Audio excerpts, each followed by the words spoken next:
Hey, y'all, and welcome back to Malika on the Move. Today, I want to talk to you about what I believe to be the number one thing that you need to consider before leaving the U.S. that will help you have a successful experience while living abroad. And I don't think you're thinking the same thing I am. So, we're going to jump right into this. Okay, so typically, what you do when you decide to seek a location that you may want to relocate to abroad, you'll look at things like safety, housing, health care, cost of living, transportation, uh, food, community, languages, language barriers, etc. But what I am speaking of is your personality and how that fits all into those different categories of things that you look for. Now, I know you say, Malika, well, that's like my preferences, what I like and what I don't like. But it's kind of not. And just like the Thai saying goes, same, but different. Okay. So bear with me while I break this down for you.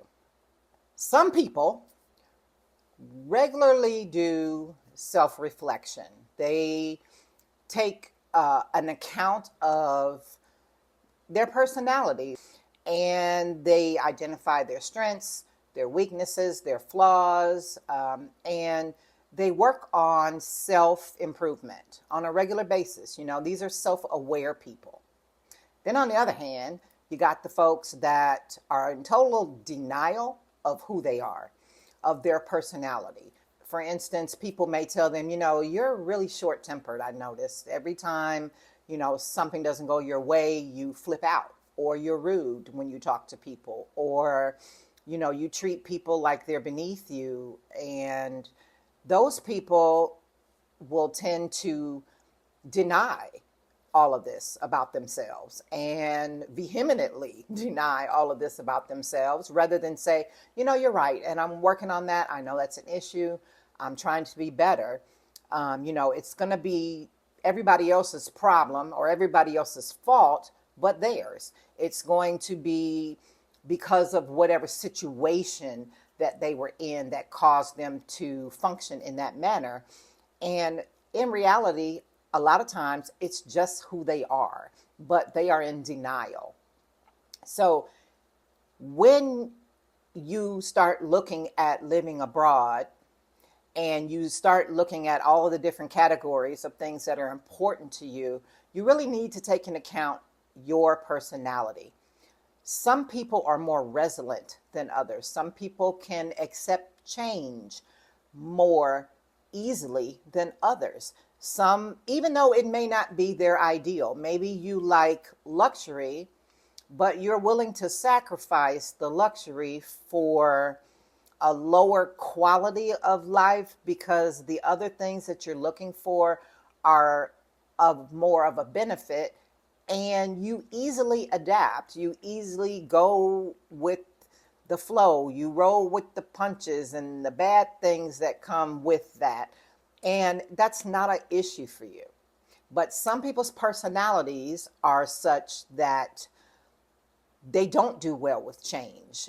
Things pretty much have to be the way they want them to be. And they set themselves up for failure often because they believe that they can tolerate something that in reality you really can't. And it's just who you are. You know this. You know that you have a low tolerance for change or a low tolerance for difficulties. And so when you get to a location and things aren't going the way that you want them to go, or situations aren't the way that you want them to be, or even the people are not the type of people that you want to be around, you can find yourself becoming very bitter.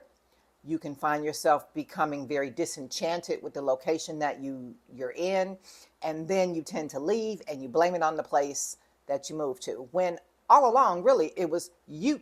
It was your personality. You should know, you should take stock and take account of the fact that I just wasn't meant to be in that environment. That just wasn't the environment that was suited to my personality. Okay. Before we go any further, I know you're saying, well, Malika, did you take your own advice when you moved to Mexico? Did you follow that? Did you take into account your personality?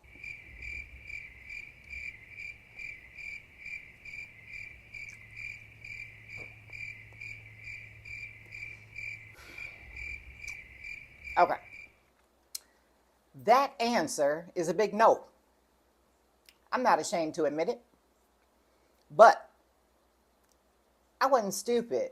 I already knew what my purpose was for going to the location that I went to. And I already knew that I wasn't planning to make that a long term thing. I already knew what the reason for me going was, and it was beyond what I wanted, but it served a purpose. Unfortunately, it was a little bit more than what I expected, but it served a purpose. Okay, there's two aspects of personality in terms of moving abroad that I want to touch on. I'm not going to touch on all of the different categories because otherwise this video is going to be super long, but you get the gist of what I'm trying to say. But there's two things that I really think that are important. And one is the culture that you're moving into. What is that culture like? You hear things like it's a laid back culture. They're not in a hurry to do anything. It's slow moving. They're not fast paced. They don't put much importance on, get it done right away. It's a big hurry. But maybe that's your personality. Maybe you're a fast thinker. Maybe you got great critical thinking skills. You like to just jump in, head first, tackle a situation, get it done, get it out of the way. You expect people to show up on time and to have the intelligence level that if something goes wrong, they can figure it out, they can modify as needed, they can to solve this problem, right? If you move to a location that's totally opposite than your personality and say they're laid back, things get done when they get done, no big hurry, no big deal, it's not a rush. They get there when they get there. They don't seem to be able to handle modifications very well. If there's something that isn't working this way, rather than being like, okay, fine, I'm gonna figure this out, we're gonna do it another way. If they don't seem like, they're able to do that, you're gonna be very bitter towards those people in the long run. You're gonna start possibly looking at them as though they have no critical thinking skills, or they lack common sense, or they have no sense of responsibility when it comes, or obligation when it comes to agreeing to do something, or they're just slow. They don't move like you think they should. And what happens when you start becoming agitated with the people that inhabit the country you move to?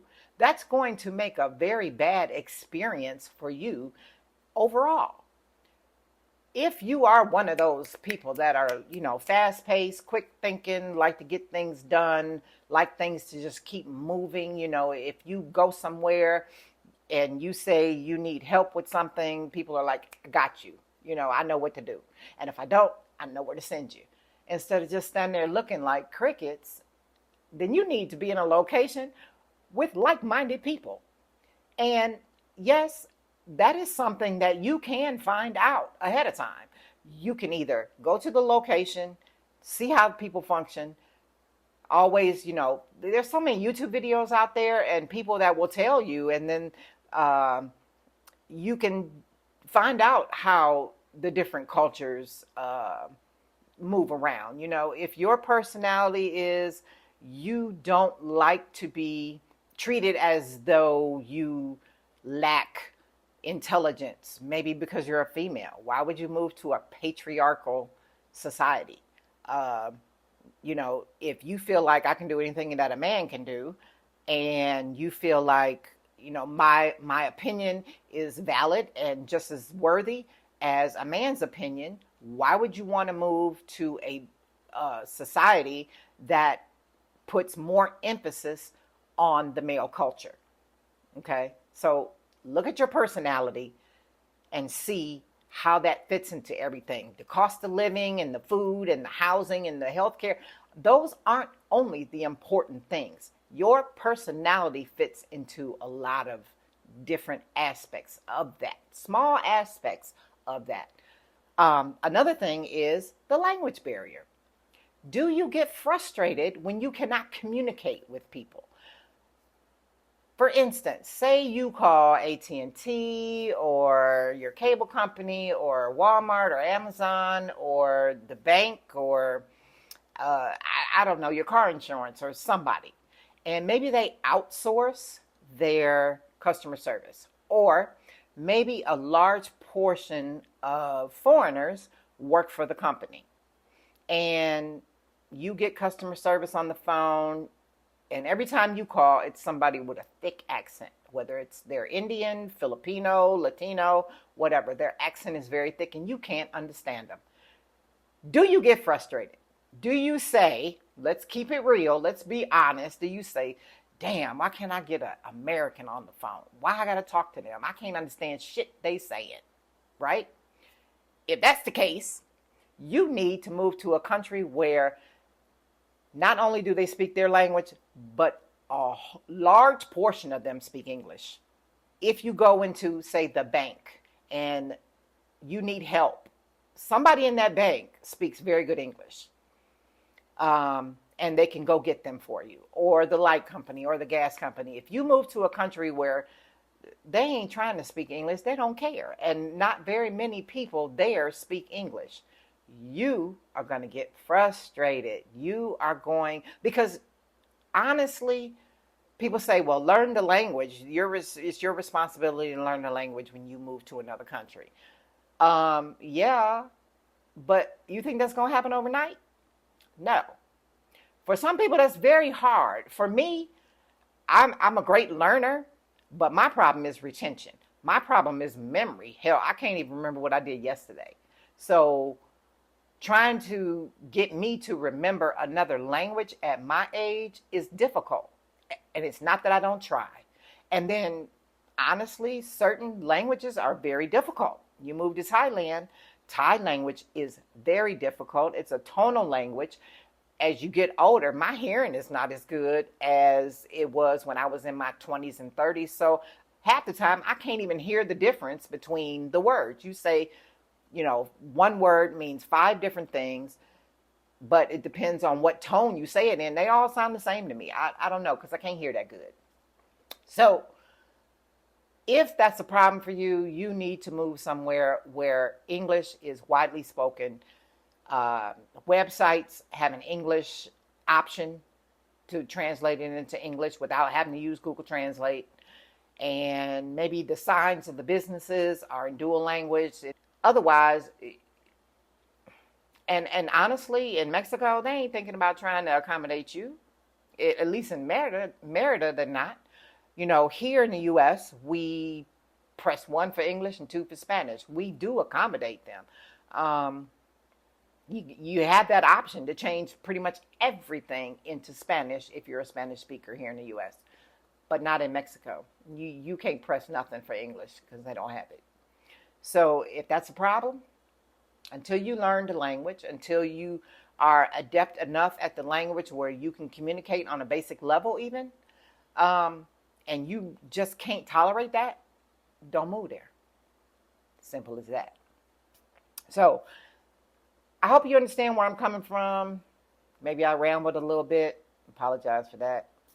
But personality is a big factor in your success while living abroad. You cannot separate who you are from what you want in a place, because what you want and who you are is a dual thing, okay? But we don't tend to look at it in that aspect. You really do, like I said, same, but different. You really do need to look at how that plays into where you're going to move and whether or not you're going to be happy in that location. Because you don't want to fool yourself into thinking that you can adapt, tolerate, modify something that you know your personality isn't one of those type of personalities that does well with adaptation and modification and tolerant. You're not very tolerant of things.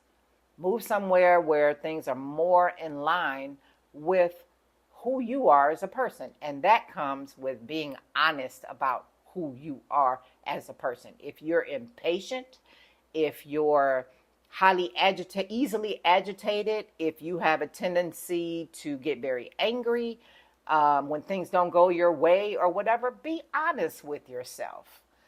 Don't be in denial about these things, because they, are all going to play a factor into whether or not you're happy. And then if you're not, you wind up leaving this country, but you blame it on the country when in fact it is you that is the problem. So with that said, keep moving. Talk to you later. Bye, y'all.